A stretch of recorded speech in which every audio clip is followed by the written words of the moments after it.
Good morning, everyone. This is Allie Mastardo, Senior Association Manager of PPRA. Thank you for joining us today for our webinar on maintaining higher PCI with strategic spending on pavement preservation. We do have you all on mute for this webinar, and we'll be using the question function on the sidebar of your screen for any questions. The webinar is being recorded, and a copy will be provided to all registered attendees via email and will be posted on roadresource.org. I'd now like to welcome Lindsay Matoush, CEO of Vario, who will be facilitating today's webinar. Vario is the marketing firm that partnered with PPRA to create roadresource.org. Lindsay?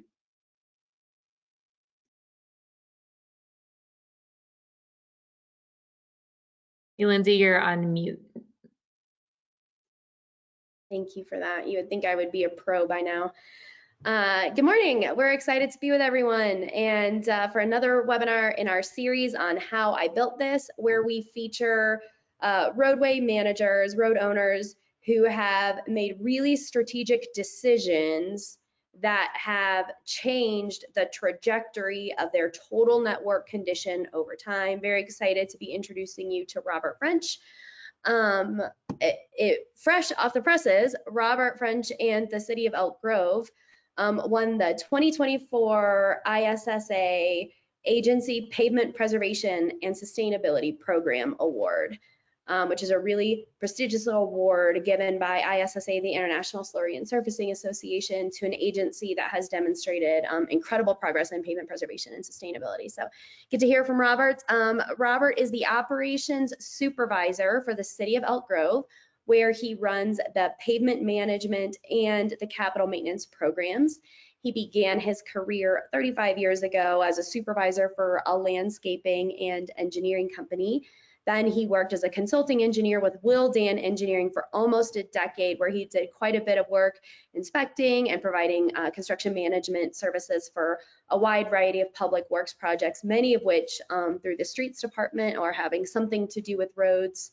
After that, he spent almost a decade at Dana Point as the streets manager, and then began his work at the City of Elk Grove in 2017. So quite a bit of experience, and I think you'll see the benefit of really Robert bringing almost that perspective of a consulting engineer to play in how we drive real improvement in an overall roadway network. So I'm very excited to introduce you to Robert in just a minute, but I like to give just a quick soundbite on who's putting on this webinar. This comes from PPRA, the Pavement Preservation and Recycling Alliance, which is formed by the Asphalt Emulsion Manufacturers Association, the International Slurry Surfacing Association, and the Asphalt Recycling and Reclaiming Association. Those three associations came together to really answer this call. How do we empower agencies to be the best possible stewards of their road networks and taxpayer dollars? So everything you see coming out of Road Resource or out of PPRA as an offering is designed to kind of answer this call.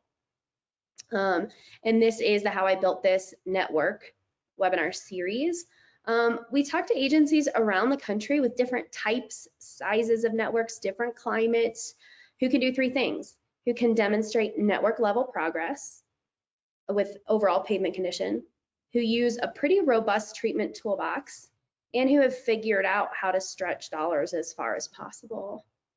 You can see other webinar guests if you find value in this. You can see other webinar guests at roadresource.org/better.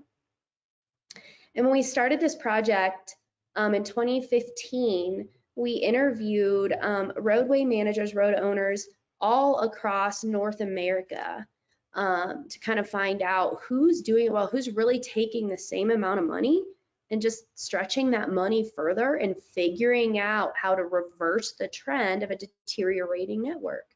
And what we found was successful roadway managers, those that could show that their network was improving over time, had four things in common. And this is true whatever size budget, whatever climate, this is true across the board.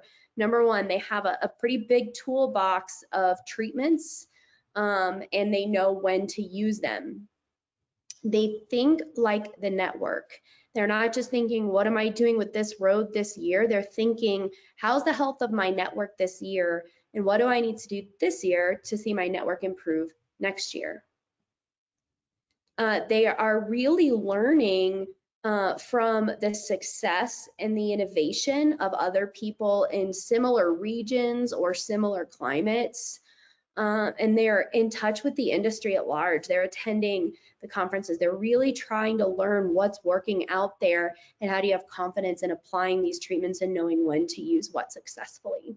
So what we're going to do today, this is about the most talking I'll do before I turn it over to Robert.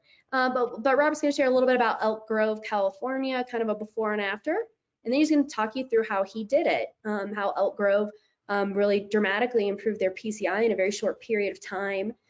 He's done a really good job of communicating with the public and bringing the public along, which is something that we see commonly when we're interviewing these types of pavement managers. We'll spend some time talking about sustainability and the life cycle of life cycle cost analysis, and then a few tips and tricks from Robert and where to go to learn more. So I'm very excited about the content today. And with that, Robert, tell us a little bit about Elk Grove. Yeah, I mean, Elk Grove, I mean, we're in Northern California. We're just south of the city of Sacramento, the capital of the state. We're primarily, you know, we're mostly a residential community, but we're surrounded by a lot of farmland, grapes, and some open space areas. But we are kind of a growing city. We've been incorporated since 2000. And we have, you know, 1,170 lane miles. We're one of the largest in Northern California, one of the largest in the state of California as well. And we've been working really, you know, diligently on maintaining our streets. That's a high priority with our residents. They've expressed that to the city council. And so we've taken that challenge and we've tried to put as much as we can back into the streets. And we've done a lot of things differently in the last 5 or 6 years that kind of helped us get more money onto the streets. And we kind of built our pavement maintenance budget a little bit higher every year by kind of showing that we're able to get the projects completed and successfully, you know, making a difference on the streets.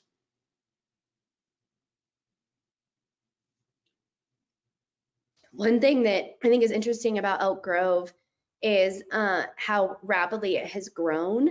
And so for those of you out there who have a rapidly growing network where you've got a lot of new streets coming in, one thing that you'll really hear from Robert is how he's focusing on how do we keep those good streets in good condition. And that's something that I know people around the country struggle with. I also know for many folks, this budget is like, you know, blows many of your budgets out of the water. But there's plenty of other webinars where you'll see the same principles that Robert's going to talk about apply no matter the size of your budget in and really helping to gain ground. So context, Robert, where Elk Grove sits inside of Sacramento. Yeah, so I mean, we're Sacramento County. We've got 7 cities inside the county, but the county's got a large unincorporated area as well. The average of PCI in our region is 53, as you can see, kind of ranges from as low as 38 to as high as 80, which is where we sit right now. Every agency, every city works differently on how they prioritize their streets, their pavement management.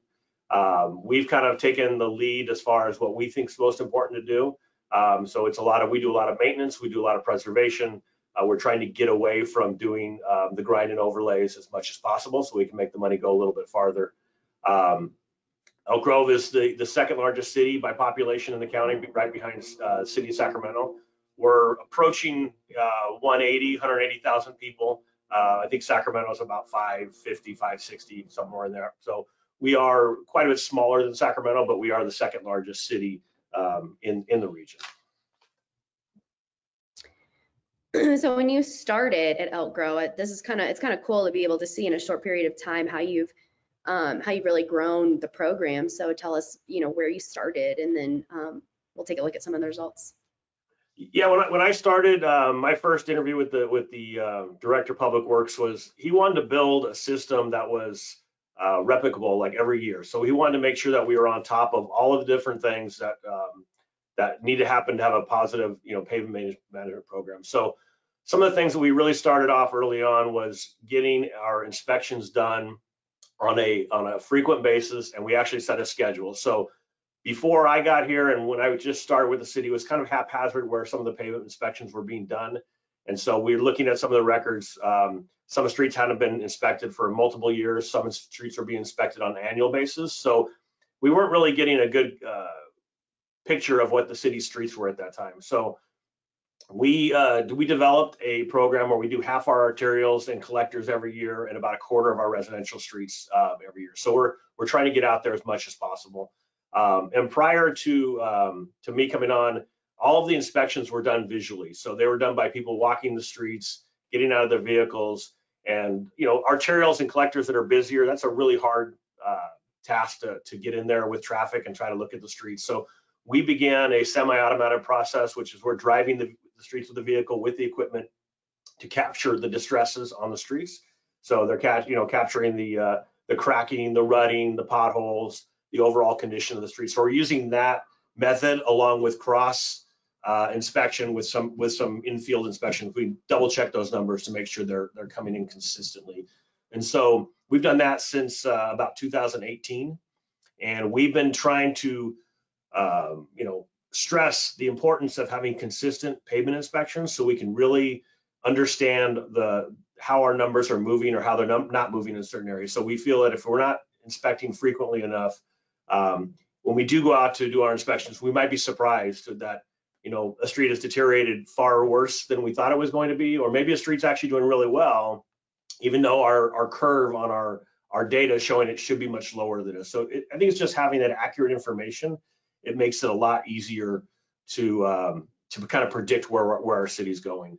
And then I think the other thing is that when I started with the city, it was mostly a contracted city. So it's a relatively new city. We did not have a big staff of public works people that were actually city employees. I started as a consultant as well. And so in about 2019, the city made an effort to bring their public works staff in-house. And so by doing that, we began hiring, myself, I was one of the first employees hired on at that time, and we brought in staff to kind of backfill those positions. So we kind of got away from the contracting model, and we're trying to do as much as we can in-house with our own crews and training our crews and how we want them to, observe our streets and what, kind of anticipate what treatments are needed. So that's kind of where we started. And it's been kind of a growing process the last, 7 years that we've been kind of working forward.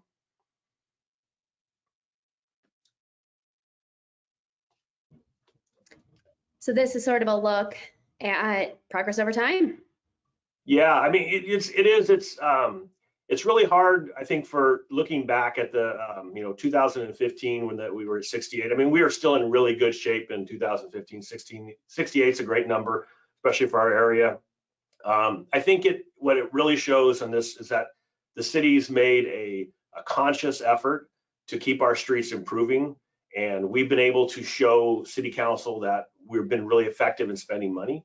And so we've always wanted to keep our numbers growing a little bit. We've actually grown a little bit faster than we thought we would grow. We did not think we'd be at an 80 quite yet. So that's good for us, but that often kind of sets the bar a little high as well. So we're having to kind of make sure that we're not getting ahead of ourselves too much. But the city has always done a pretty good job of pavement maintenance. I think what was missing was it wasn't as regular as it needed to be. And the city wasn't quite as on top of all of the streets that they needed to at the same time. So we kind of just dialed it in a little bit more. Hey, Robert, one of the questions people are asking is, what method do you use for pavement condition assessment? Is it manual? Is it LCMS? What method do you use? Yeah, I mean, so what we do is we have a consulting company that we use that has done it since I began, and they bring out a vehicle that has got a LiDAR on it. It's got the different instruments that they use to detect the pavement surfaces, and they'll drive every street that they're doing the work on, and then they go back and will pick streets and cross-check those numbers manually. So they'll actually pick a handful of streets and say, okay, these numbers are different. Let's go out and walk them and see where we're coming in. So there's kind of that cross-reference check as well. Okay. But and some of the other questions that are coming in, people want to know what system or provider do you use and what product is it, if you don't mind mentioning. So the company that we use is a California, or actually I think they're based out of Nevada actually, but is NCE. They're a consulting engineering company. They're really big in the West Coast as far as they do a lot of cities pavement management systems, and we use Street Saver, which is the Metropolitan Transportation Commission's kind of in-house software that they use, and we use that really as a database more than anything else to keep all our numbers at one spot, so we're not having to do it ourselves. So we don't really use it to pick our streets, but we do use it for a holding area for our data. And not everybody across the country uses PCI. For those of you who might use something different, PCI is just an easy way for us to think about the overall pavement condition and kind of a grade. There's more information on Road Resource about how to kind of convert that to different methods. But let's look. What I think is cool is if that's kind of your average PCI over time, here's what it looks like today. Yeah, I mean, this is pretty exciting. It's fun to share this because there's a lot of green on this map, which obviously means good. Very little red, which means that it needs a lot of work. Some of the areas that are red are streets that are either, something else is going on there. The reason why the streets have dropped off a little bit might be another construction project or maybe some other development that we've been kind of held off on. But I think what I'm really proud about this map is that overall, it's green everywhere, right? So we've really we haven't just targeted one neighborhood or one council district, or we're trying to get all the streets as good as possible. So we really try to spread that money out. And so I love this map. I like what it shows because it shows that we're doing work everywhere within the city. Yeah, it does. It should instill a lot of pride. We're getting some questions about what kind of treatments you use, and we will cover that in just a moment.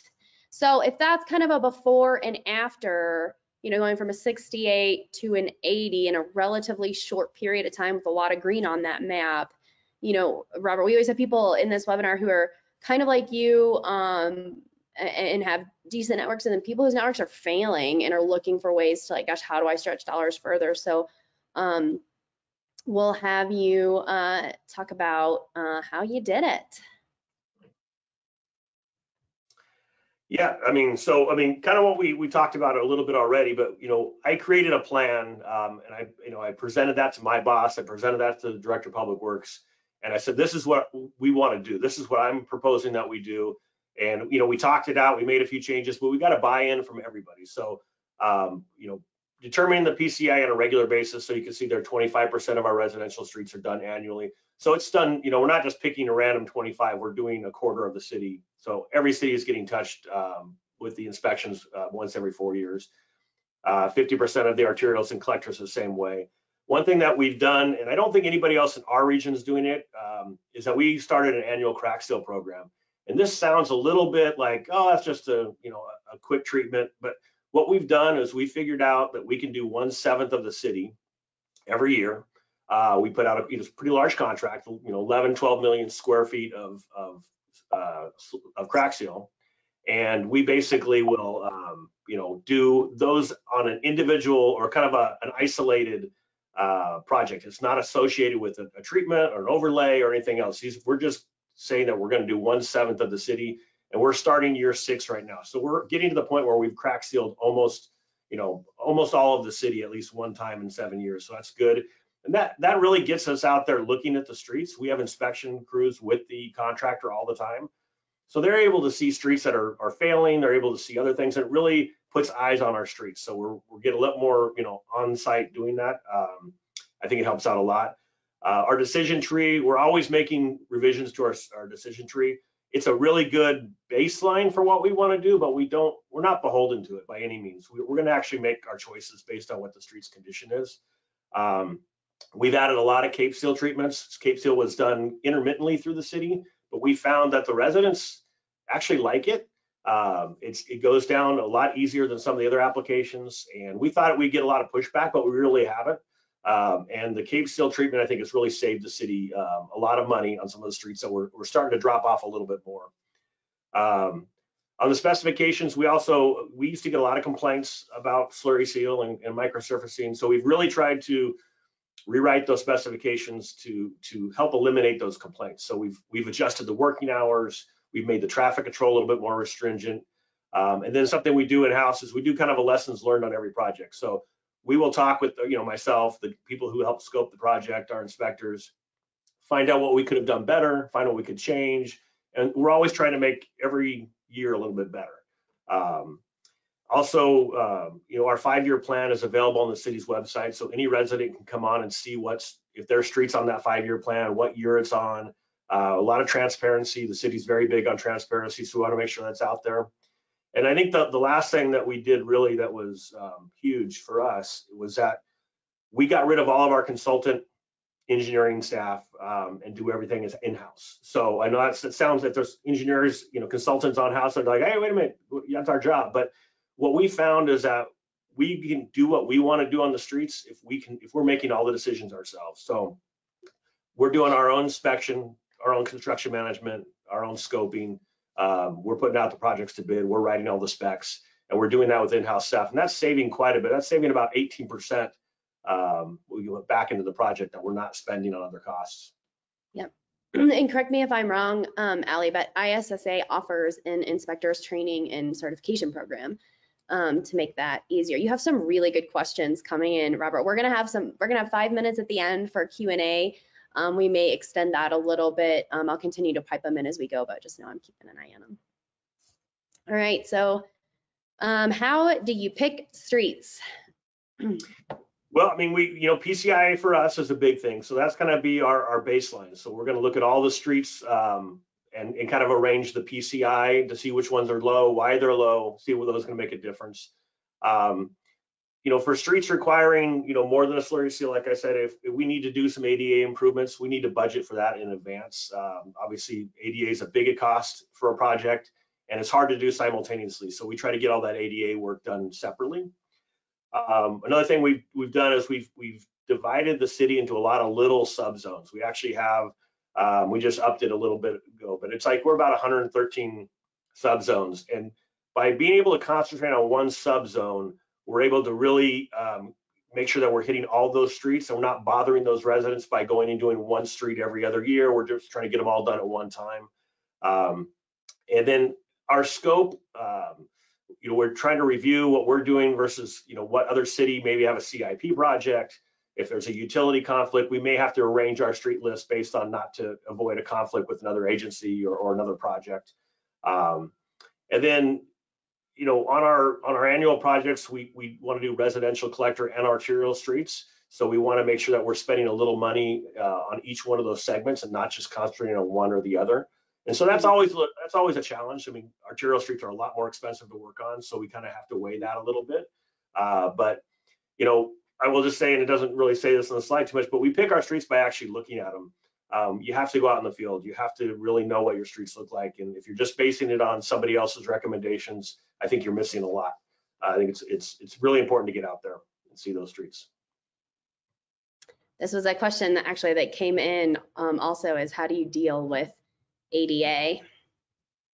And yeah, especially I mean, deal.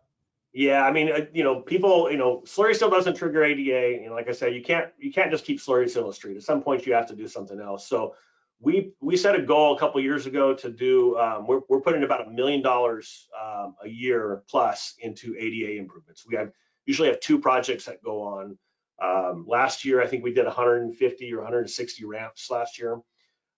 So we put those out as a separate contract. We get better pricing. We try to do as much as we can a year in advance of the treatment. So all that work's done, the ramps are in, and then we can concentrate on doing the surface treatment. And then we found that by doing that and separating the concrete versus a slurry seal or some other work, that we're actually getting way better pricing.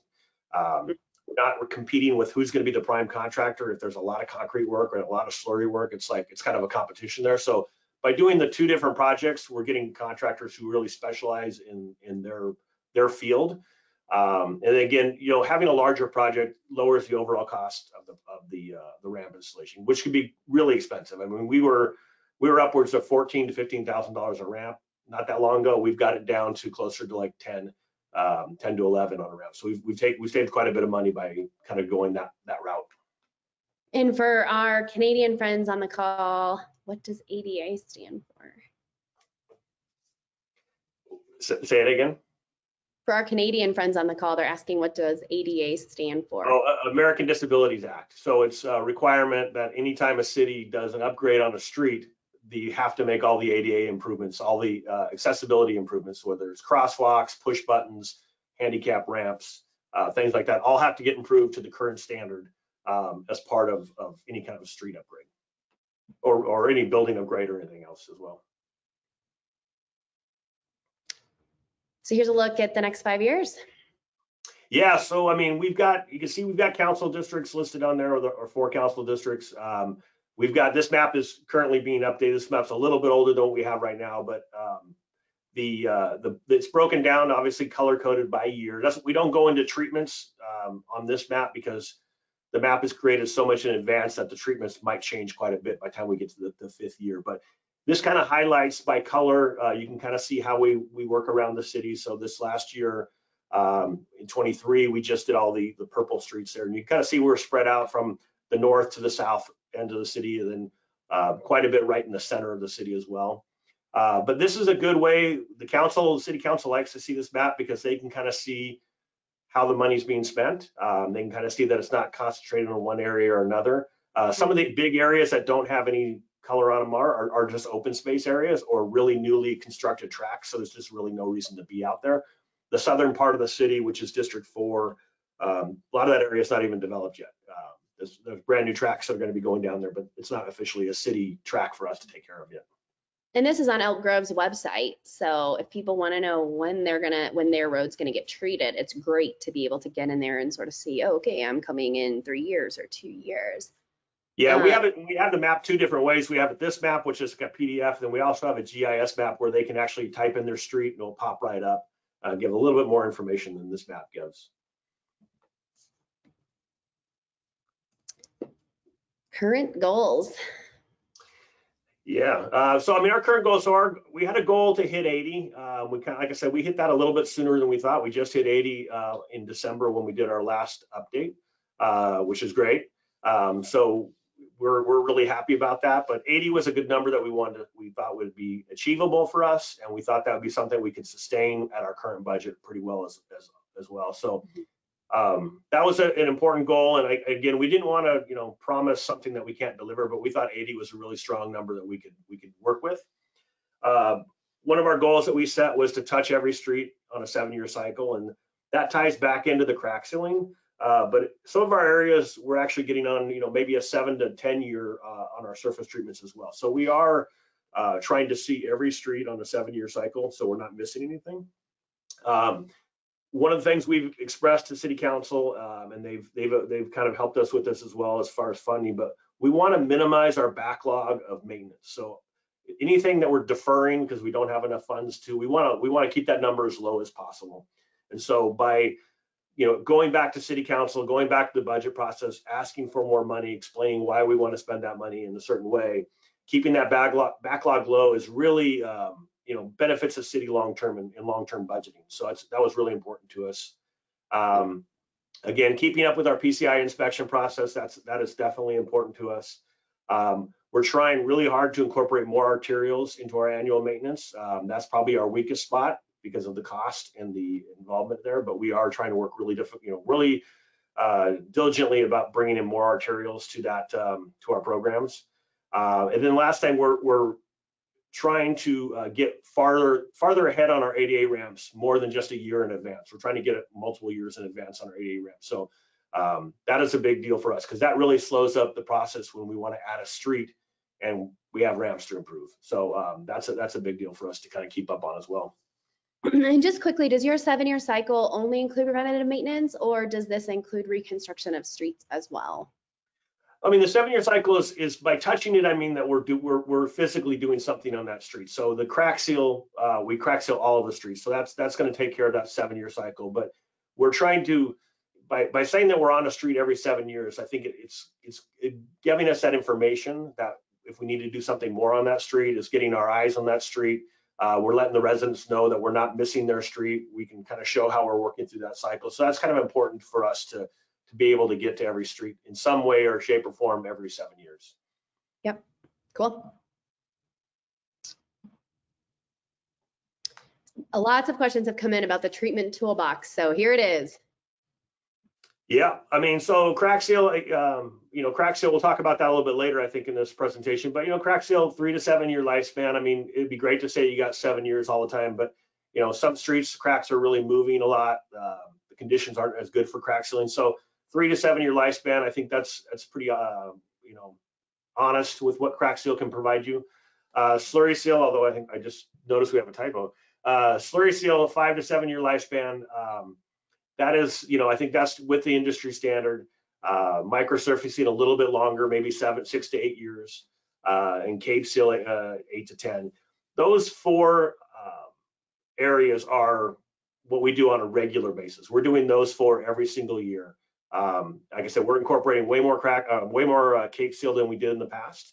But those 4 are our primary treatments that we're going to. The last 2 years, 2.5 years, we've done quite a bit of you know, 2 to 3 inch grind and overlays on streets that were, they had a really good base section of asphalt in there, but the surface was just starting to fall apart on us. So we went back and did those. We did quite a bit of areas, like I said, last couple of years. And then we've done some FDR. We're looking at doing some more, but FDR is something that we're not really looking for streets to do FDR on. It's if it fits, we'll look at it, but that's not something we're really concentrating on. And then some of the treatments that we're open to doing a lot of, you know, different things. And so we've added fiberglass reinforcement to both slurry seal in one area and as well as AC overlay in another area. So we're kind of seeing how that holds up for us. And then this last year, and I think we have a photo later on, we did a 3-layer cape seal on a street that was pretty beat up. It was a trucking route. And we were able to do a 3-layer cape on it. It came out great. It really looks good after the project. This is it right now. We just did this project last fall or late summer. And even though there's a lot of cracking on the surface there, the actual base asphalt below is in really good shape. We didn't have a lot of rutting, and there's a lot of truck yards in this area. So we went down, you know, with a microsurfacing first, then we came back with a hot rubber chip, and then we came back with another slurry seal on top of that. And so we built that up a little bit, and it looks really good. It's right by, not too far from our office as well, so we see it all the time. But I think it's a good way of showing that a street that we took from maybe into the 30 PCIs, we took it probably up into maybe, if you look at it, it's probably like a 75, you know, 77, maybe a little bit more than that. I didn't look at it before we got on the call, but it made a huge difference, and it was a very economical treatment for this area. Someone was asking how the public has responded to cape seals, but especially the biking community.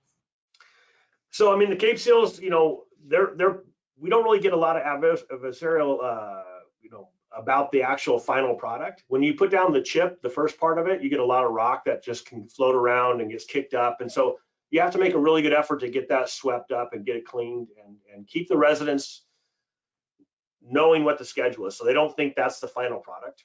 And then when you come back and you put the slurry seal or the microsurfacing on top of that, it really is a nice road. I mean, it really rides nicely. It's not too, you know, it's not too rocky. You don't really get a problem with biking on it at all. It's not going to be as smooth as brand new pavement, that's for sure. But it's a really good surface. It's not anything that we've had any negative feedback from. And we've done residential streets quite a bit. And like I said, as long as we let them know the process, they seem to be okay with it. That rock, the original chip though, it's a little bit messy. So you want to make sure the residents know what the process is. There you go.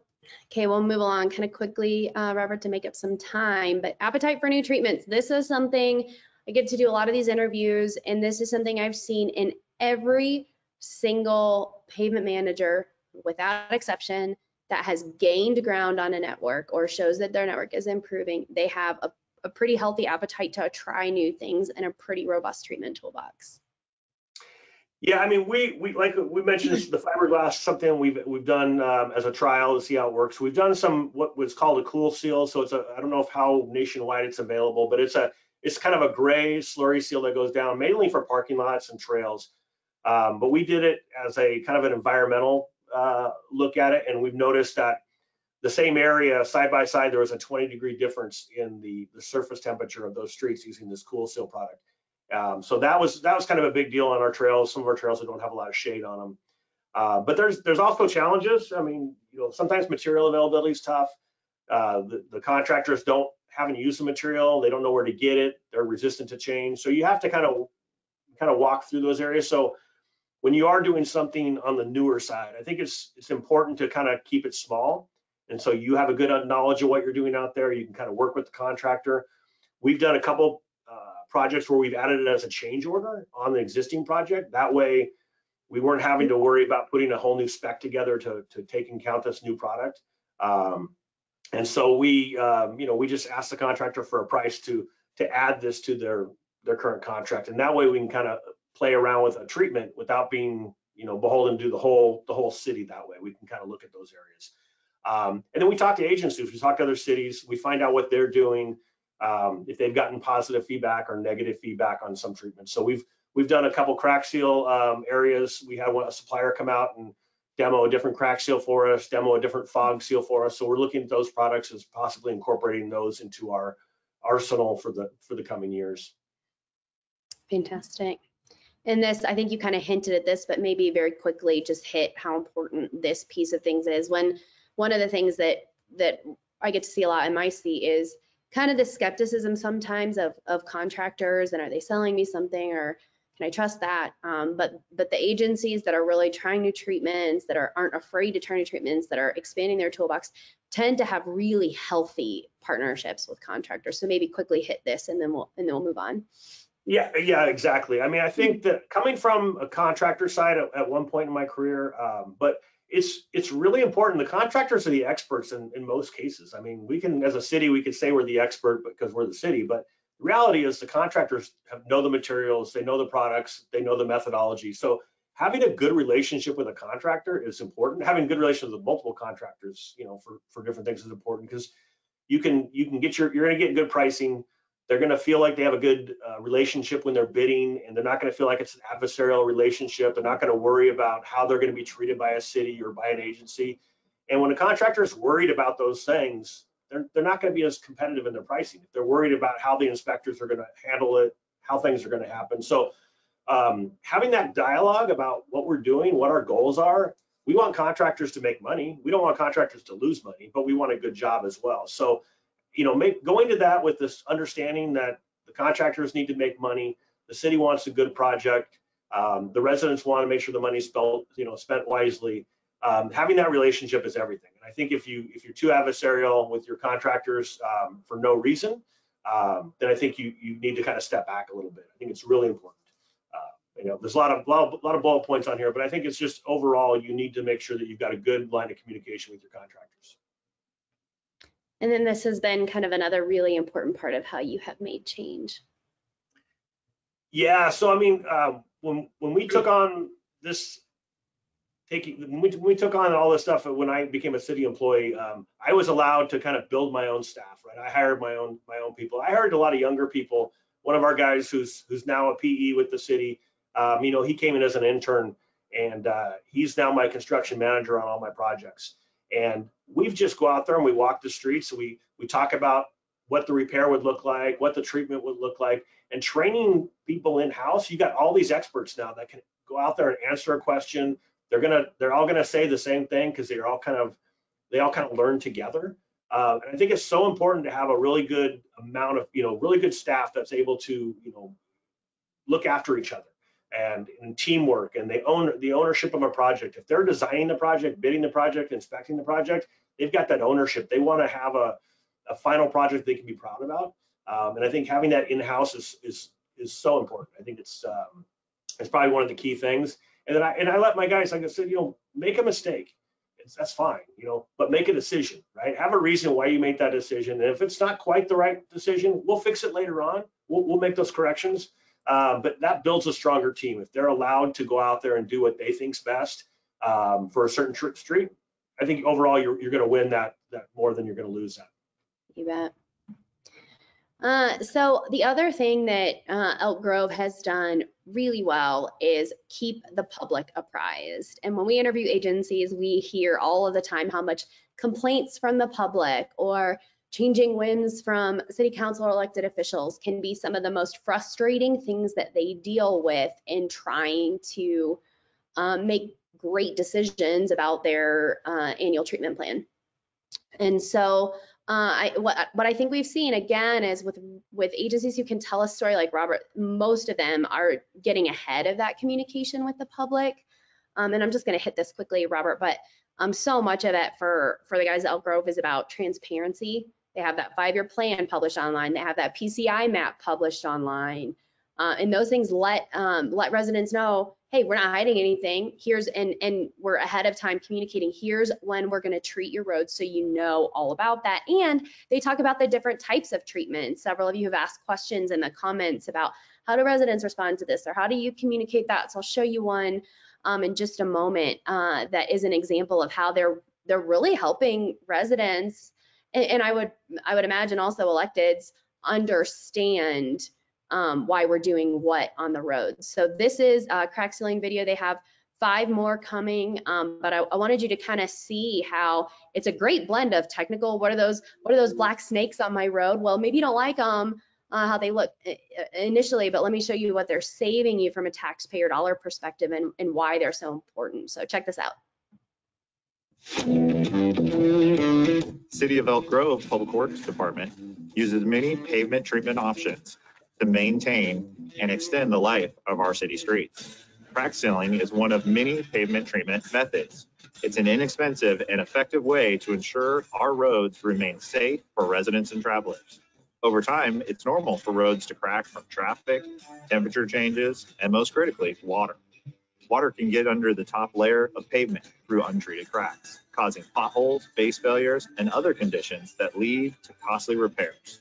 Cracks allow water to penetrate beneath the surface, which if left untreated will lead to faster deterioration and shorten the life of the road. Sealing cracks is a valuable technique that has been used for decades to maintain roads.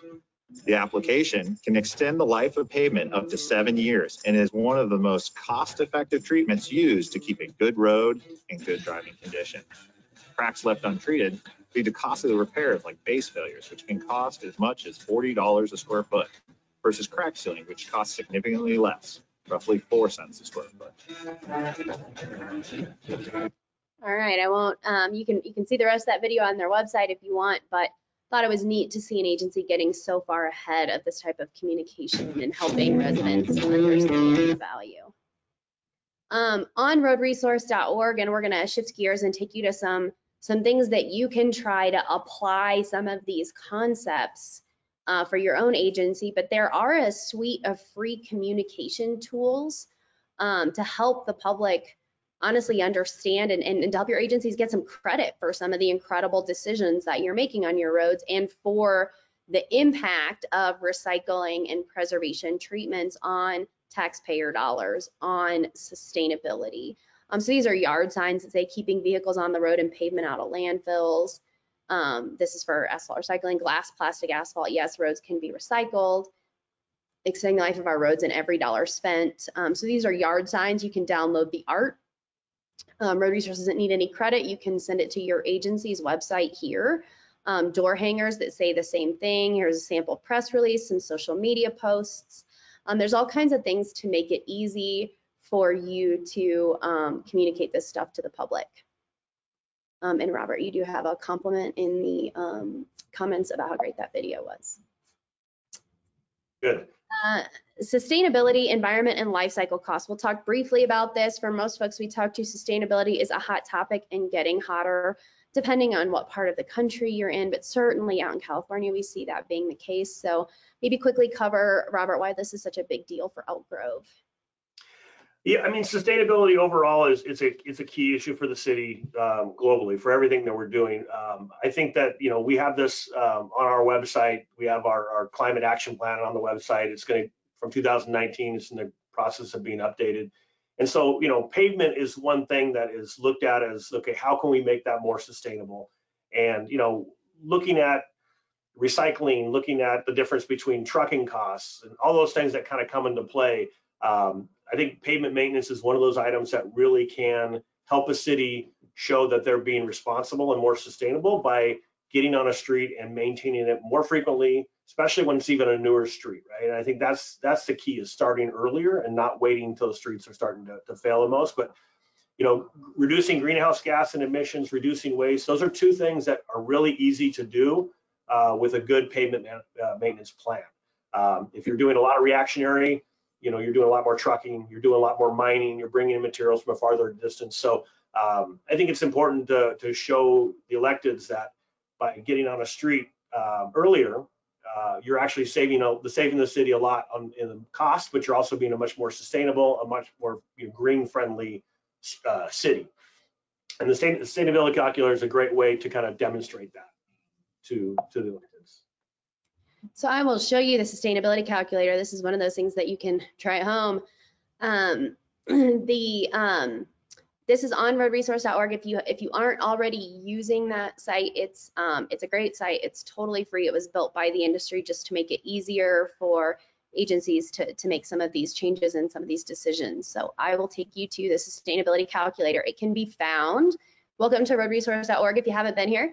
It can be found under pavement preservation, sustainability calculator. So you click on this, and down here you'll see a conventional approach versus a preservation and recycling approach. If you're in Canada, you can quickly switch this from US dollars to Canadian dollars or standard to metric. And you'll pick a treatment. So say I'm looking at a minor mill and fill, and let's say I want to compare that to a microsurfacing double lift. Square yards, we'll just use 100,000 for easy math.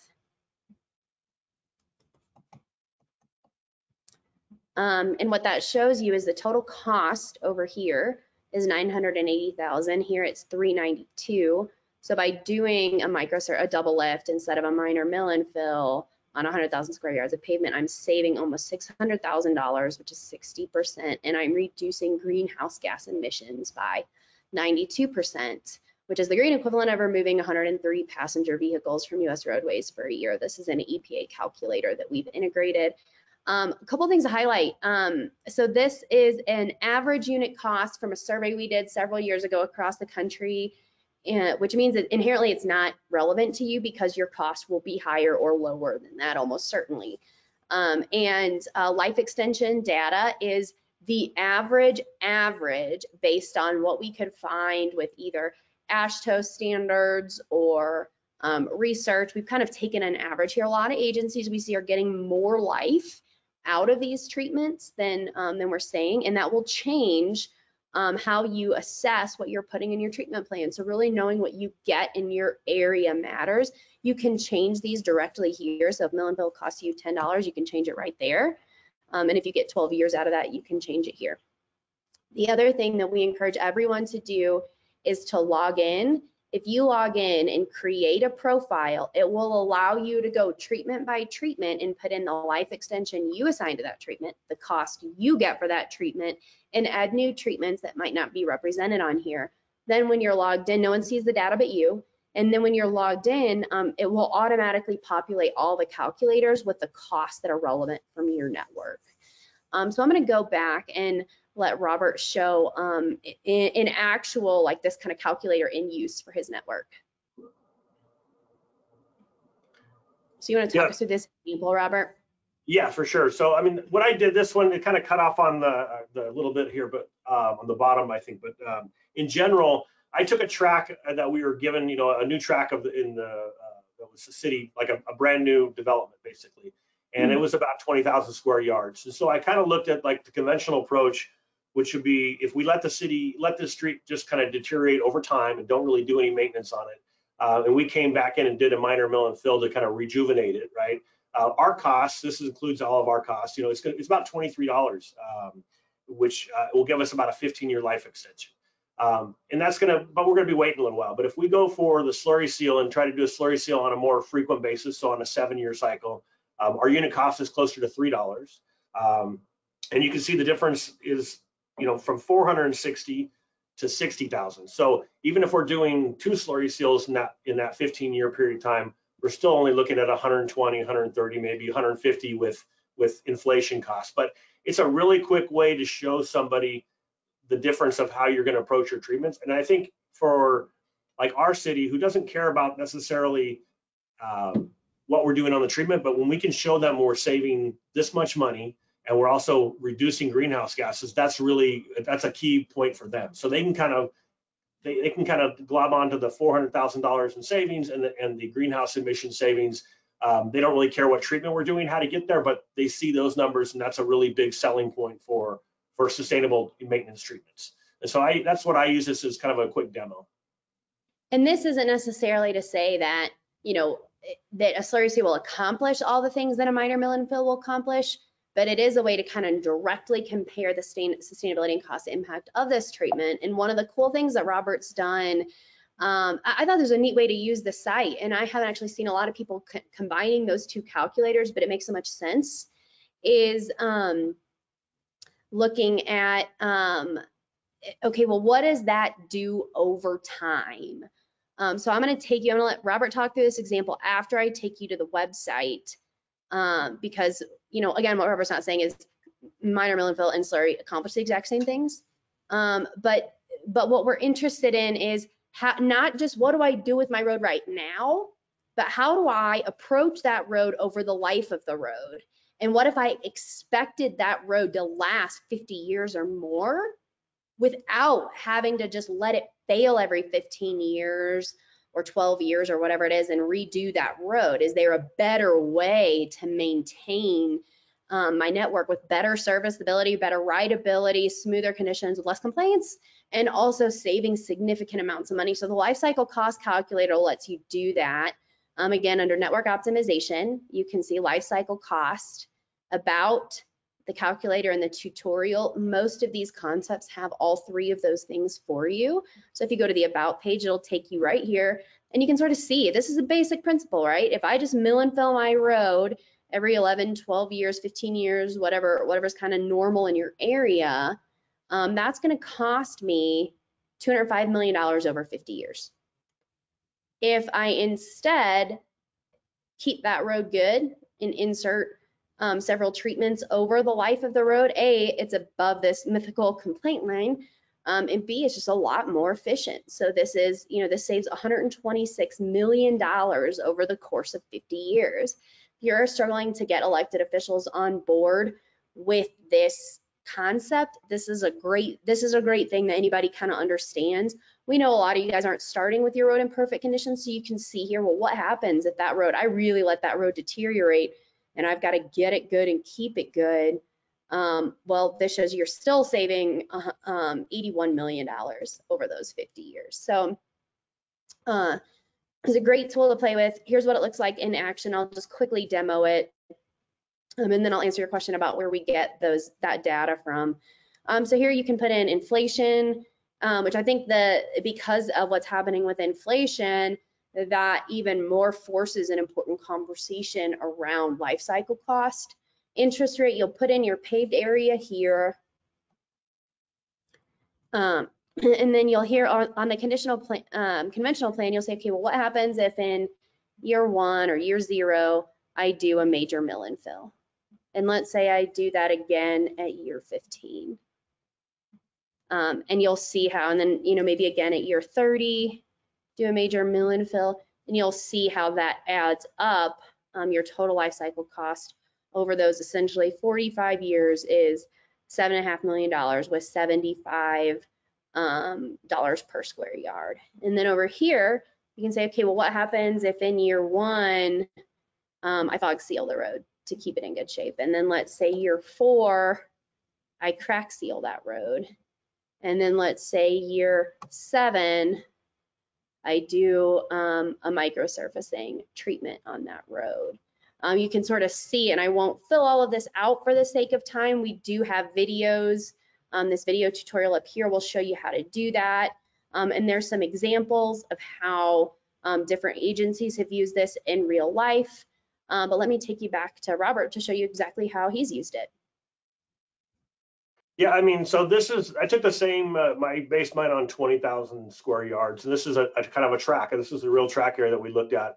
And so if you're waiting that 15 years to start doing any kind of maintenance on it, you can see that over a 35-year time, you're doing 2 major mill and fills to get that street in good condition. It's costing you about $1.73 million, pretty large amount of money.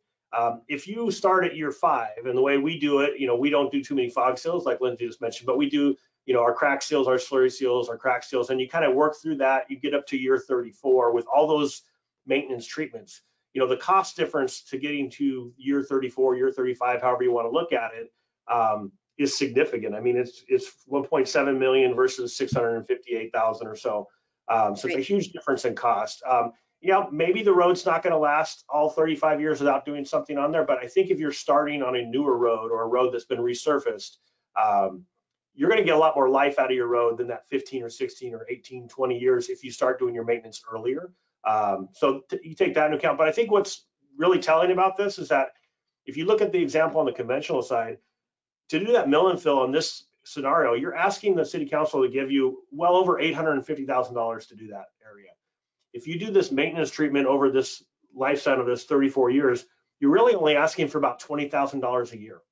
And budgeting for a city, if you're saying, hey, I need $20,000 a year and I will keep the street in great condition for the entire time it's here, that's so much easier for a city to swallow financially and budget wise than to say, no, I need 800,000 this year to do the street. And so it's just easier to budget long term if you're really looking at your budgets and how much money is available to you. I promised I would answer a question there that I think is important, and that's where's the data come from under About Us. If you look at data methodology, you can read all of that. The environmental sustainability stuff was taken from a number of different reports that are all cited here. So I think you'd be pretty confident in that data, but wanted to highlight that. And then there were a lot of questions that came in for you, Robert, about what are the triggers for doing microsurfacing versus Cape Seal, and what life extension do you assign? If you haven't spent time exploring the Treatment Resource Center, all of that information is there by treatment. You can click on a Cape Seal and you can learn all about kind of expectations, variation, all of that. Just wanted to quickly highlight that since there were so many questions about that. And with just a few minutes left, Robert, we asked you for agencies just getting started with preventative planning or even have smaller budgets than yours, what advice would you give them? And this is a key quote we pulled from Robert, everything with intention and have a reason for every decision. And I think you can kind of see that in how he's rolled out this plan. But more specifically, Robert, with just a couple minutes left, maybe walk them through this. Yeah, I mean, I think for anybody, I think you need to set reasonable goals for your funding. So you need to look at how much money you're given to you, and you need to, set a goal based on that money. You don't want to promise something you can't deliver for funding, right? And I think having trackable results, which means keeping your PCI updated on a regular basis, and being able to show the electeds and your boss how this work is improving your streets, or if it's not improving your streets, the need for more money to help you get to that point.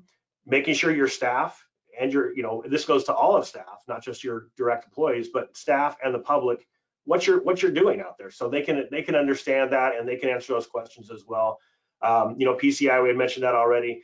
Learning from your past projects. If you've done a slurry seal and you think you only get 5 years out of that slurry seal, not 7, okay, that's fine too, but know that, right? Know what your expectations is on those treatments. If you get 10 years out of a slurry seal, that's fine too, but just know that. You have to kind of do that to know that. And then I think getting out of your comfort zone, take some gambles, try some treatments, that maybe are maybe a little bit, they're telling you to do an overlay, but you're going to do a Cape Seal instead. And just go with that Cape Seal and say, okay, we're gonna see if we can get this street to be looking pretty good without doing a full overlay, and try it out. Let your bosses know that's the process you're going to take, but be okay with that, right? And if it's not perfect, it's not perfect, but at least you're working in the right direction. And then the biggest thing for me really is project ownership. And having your staff, all of your staff on the same team with the same goal is so important. You got to have ownership all the way through the project.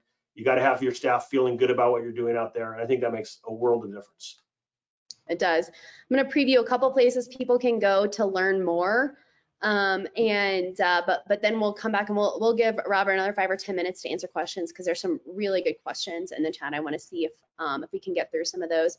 I asked Robert what are the pages he uses most on roadresource.org. Here's a list of those. That Treatment Resource Center I showed you has great treatment descriptions and all the technical support you need to feel comfortable trying something or knowing all the ins and outs of it.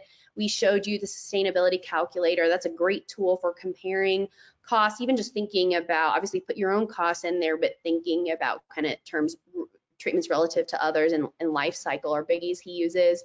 We actually met Robert. I want to take just a moment and invite you guys to this training. This is a training that Road Resource puts on 2 to 3 times a year, and it is a 3-day, 2.5 hours a day workshop where we give you lots of working time and we get your hands dirty in this entire website. So you learn, how do you find all the technical details you need about treatments? How do you think about comparing treatment plans for the life of your network? That life cycle cost calculator will give you examples. We'll have you pull stuff from your own network, and then we'll give you some time to kind of learn from each other and talk shop. So we actually met Robert there, so who knows, maybe you'll be our next webinar guest. But there's one coming out March 26th to 28th. These do fill up quickly. We cap it at about 50 people. So if you want to sign up, this is a QR code you can scan, or you can find information on the site. Okay, Robert, we have so many good questions, and I want to just throw a couple of those your way. So here we go. First of all, I think there's more questions here than just about any webinar we've ever done. This is specific, but I thought it was interesting. You mentioned change orders, like as a way to try new things that were unfamiliar to the agency before. How about bidding several alternates using different methods? Have you ever tried that? We have actually, but I think for if it's a newer product, you really don't know the specifications on it. You're not really comfortable about how the product's going to go down or how it's going to be received by the contractor. I think it's a little bit more challenging. But if you really feel comfortable with the treatment and you really feel comfortable with the specifications that need to go into the spec for bidding, then yeah, an alternate's a great way to go. It was more for experimental stuff or things that you just haven't tried before. Yep. Challenges with publishing a 5-year plan online. I thought this was a savvy question. Do you ever have unintended consequences there where someone says, you said you were going to treat my road next year and you didn't? How do you deal with that? Absolutely. That's a challenge that we deal with all the time. But we make it very clear that funding changes, things change. So we update it every year. So if we make a change on there, we have a reason why we made a change. So if someone does call us and say, hey, my street was on last year and now it's no longer on it, we can hopefully have an answer saying that, hey, the water company's doing a mainline repair on your street next year, so we pulled it off, or there's another project that's going to take your street, to a different level at that point. So it is a challenge. You have to be ready to take those questions, but I know it's got its pros and cons, but we want to make sure that we're representing what we're trying to do for the city at all times. So. Thank you. What is the climate in Elk City and how does that affect your network? Oh, Elk Grove. I mean, we get into the 110s in the summer at probably a high. Most of the time we're in the low hundreds during the summer for a pretty good amount of time, but we get close to freezing during the winter. We have a pretty extensive, pretty long cold season between, October through the spring, which will be down into the 40s and, on a pretty regular basis. I think right now it's probably it's 49 degrees outside right now, so this is not a bad day. But we do get warm. We don't get snow. We don't get to a deep freeze, but we do get we get into the low 30s at times. And I have seen so if you go on roadresource.org under resources and webinars, there are webinars from people in the Northeast that get a ton of freeze thaw that represents your climate. They're using all the same treatments. This is a good question. Do you have pavement cores on all of your streets to determine if the base is sufficient for the preventative maintenance selection? Nope. No, I don't core my street unless I have to, because I don't want to put another hole in my street that's not already there. No, we incorporated from the county, so we don't have a lot of good records on what the county did when they built a lot of the streets. The new developments we have pretty good knowledge of. Any repairs or any streets that we've done a lot of work on, we'll have a core sample for those reasons, but we don't go and just core sample to determine that. We wait till a need. Got it.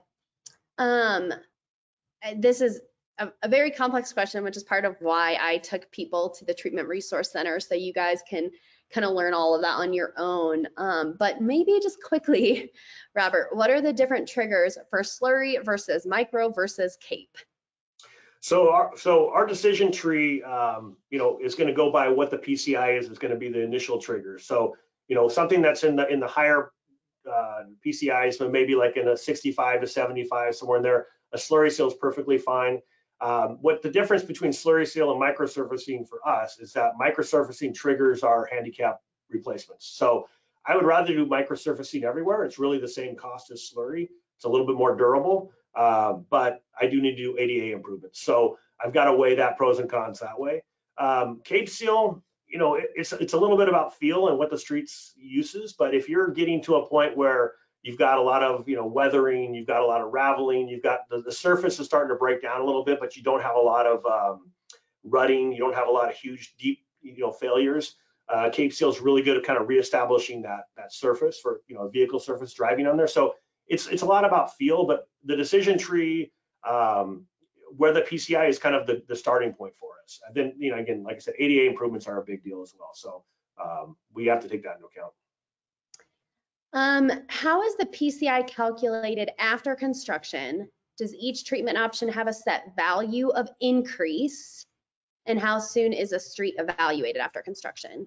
Well, that's even a more complicated question than the first one. So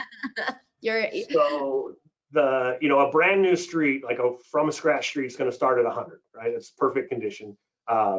That's the kicking off point. But if you're doing a street that's got a slurry seal, it's going to depend on what the street's condition was before. So if it was a 70 before and you're putting a slurry seal, you're not going to go to 100. You're probably going to get somewhere in the 80s. So, or maybe a little bit higher. So it really kind of depends on the existing condition and then the treatment itself. We don't do anything special on our inspections, but when we go through every year and we update all the treatments we did, that goes into our calculator that we use, which is Street Saver. That's going to give us a predicted bump in our PCI on those streets. And then through the normal cycle of our pavement inspections, they'll pick it up and they'll go out there and look at those streets. But it might be a year later, it might be 2 years later, might be the same year in some cases. But they'll reestablish that PCI based on the field inspections at that time. But the treatment itself will kind of trigger a little bit, but it really depends on the existing condition of that street. You don't get 100 every time you do something on the street. This is another complicated question. I think we have some of the answers in the webinar, but maybe zooming out, how did you develop the 5-year plan? You know, the 5-year plan is really looking at the overall PCIs of the streets, all of the streets, kind of, you know, sorting them by low to high, obviously, just to get a reference point. But we also use subzones. So we divide the city into little smaller pockets. So we're kind of capturing little areas at a time. So we're not trying to be too widespread with our treatments. But it's really about going out and physically seeing the streets and then using that PCI to kind of guide you one direction or the other. Do you apply thin HMA or just slurry seal and microsurfacing? You know, I don't really know the definition between what a thin HMA is. We don't do anything less than 2.5 inches. So we're usually between 2.5 and 3 inches on our overlays. We don't do 1 inch here. We don't do things like that, but we'll do, if we're doing a cape seal, if we're going beyond a cape seal, most likely it's going to be a 2.5 inch or a 3 inch grind and overlay will be the next step. Yeah. And we are seeing a lot of people going, is there any way I can do a surface treatment that isn't going to kick in the expense of brand new asphalt and may still actually achieve some of the same benefits from the road? So some of the like kind of looking for alternatives that we walked through today is what we see a lot of people doing. Do you apply slurry seal on collectors and arterials? We do not do slurry seal on arterials. There are some collectors that we've done it on. We would normally do microsurfacing on collectors. That would be the preferential treatment, and then microsurfacing or cape seals on arterials. Yeah. Okay, we have actually quite a few more questions, believe it or not. We did not get through all of them. What we will do is send them to Robert, and he can take the next year answering all of them. Just kidding, Robert, but you have a lot. Thank you for being such an engaged audience. Robert, thank you for all the work that went into preparing this presentation. And we'll send these questions to Robert, and he'll answer what he can, and then we'll make sure to send those answers out along with the recording of the webinar. We'll do a link to that crack sealing video, and of course a link to Road Resource. Make sure if you really got a lot out of today, or this is a subject that you're trying to figure out how to move forward, make sure you sign up for that Roadvocate training. It does fill up quickly, and that is a really powerful training for kind of growing the tools in the toolbox. Robert, thank you so much. Thank you, Lindsay.